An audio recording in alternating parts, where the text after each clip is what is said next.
Episode 161. What if Utkarsh finds out about Vidushi? Rohan is the best. Shiv, तुम भी अपनी best performance देना। अनिरुद्ध का जवाब सुनने के बाद एंकर के पास अनिरुद्ध के जवाब के लिए काउंटर क्वेश्चन नहीं था।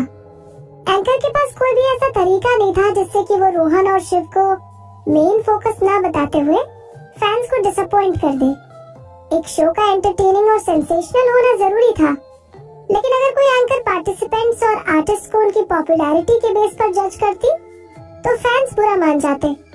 इसीलिए बेशक सब लोग जानते थे कि वेवी डांस एंटरटेनमेंट से विदुषी रोहन और शिव से ज्यादा इम्पोर्टेंट है, लेकिन किसी ने भी अनिरुद्ध के डिसीजन पर उंगली उठाने की कोशिश नहीं की।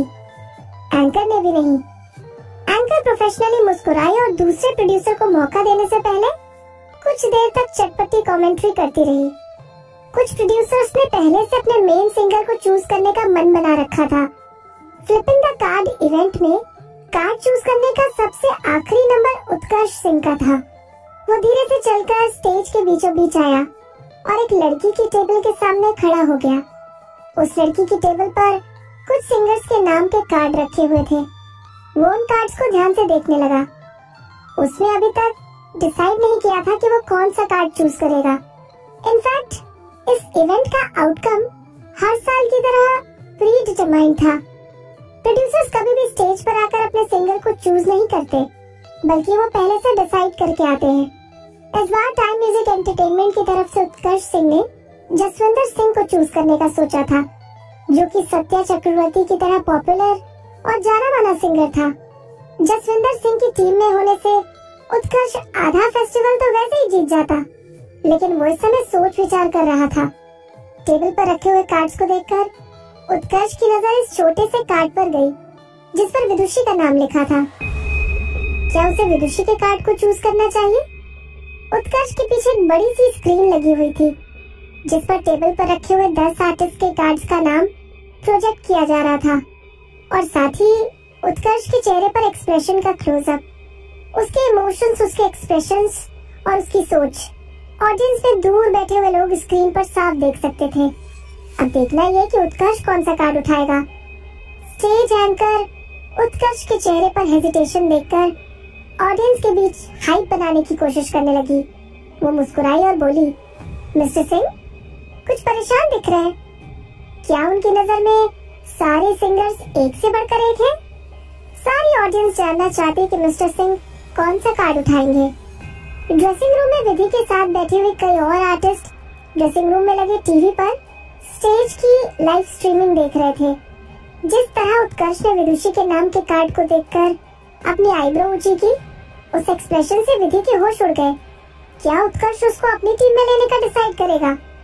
विदुषी का स्टेटस और उत्कर्ष सिंह की दुनिया एक दूसरे से बहुत अलग थी। प्रैक्टिकली वो दोनों एक दूसरे के लिए बिल्कुल स्ट्रेंजर्स थे। अगर वो विदुषी के कार्ड को उठाता तो विधि समझ जाती कि उत्कर्ष को उसके ऊपर किसी तरह का शक हो गया है।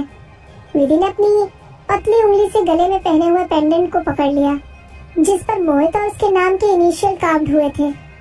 मिस्टर सिंह को देखकर लग रहा था जैसे कि वो कार्ड्स को देखकर बहुत गहरी सोच में पड़ गए हैं। स्टेज एंकर लोगों के बीच दिलचस्पी बनाए रखने की कोशिश कर रही थी। उसी समय काफी देर सोचने के बाद उत्कर्ष अपने ख्यालों से बाहर आया और उसने कैमरा की तरफ देखते हुए आसानी से जसविंदर सिंह के नाम का कार्ड उठा लिया और कार्ड को कैमरे की तरफ दिखाते हुए बोला, of course Jaswinder Singh, time music entertainment की शान है। उत्कर्ष ने इस डिसीजन को बहुत सोच समझ कर लिया था। वो जानता था कि विदुषी का कार्ड उठाने की वजह से कितनी प्रॉब्लम क्रिएट हो सकती है।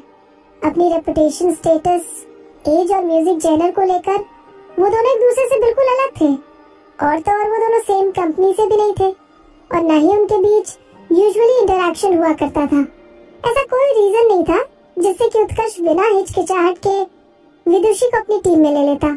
वो अपने पर्सनल रीजंस की वजह से लोगों की बातों का जरिया नहीं बनना चाहता था। बेशक वो जानना चाहता था कि विदुषी किस तरह से विधि से रिलेट करती है। अगर वो विदुषी को चूज कर लेता और बाद में उसे पता चलता कि वो विधि से बिल्कुल अनरिलेटेड है, तो कोई बड़ी बात नहीं होती। लेकिन अगर विदुषी किसी भी तरह विधि से रिलेटेड थी, तो विदुषी डेफिनेटली आगे कभी उत्कर्ष से अपनी दूरी बनाने की कोशिश करती।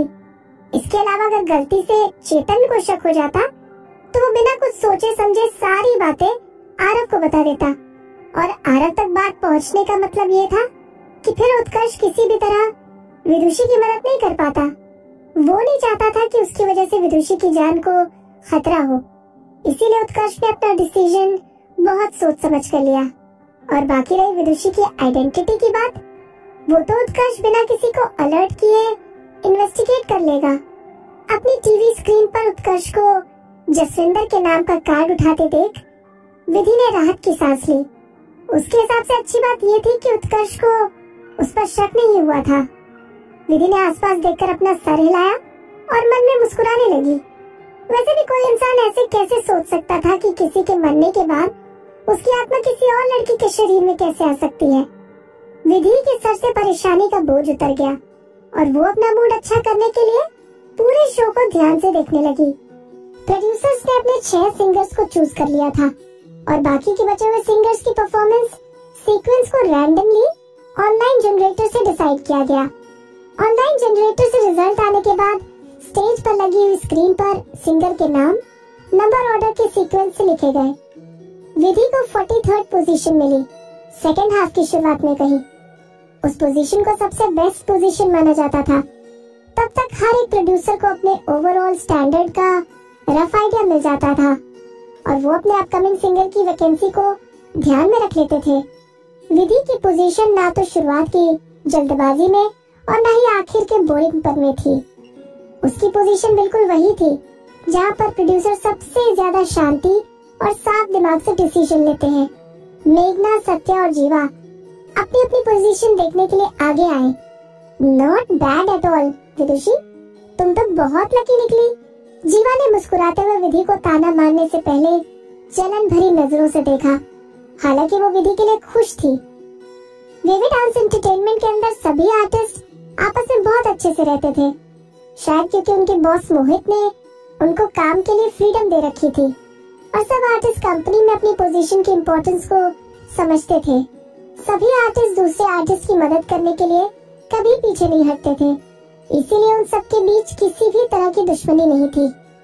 विधि मुस्कुराई। हाँ, इस बार मेरा लक काम कर गया। तुम बताओ, तुम्हारी क्या पोजीशन है?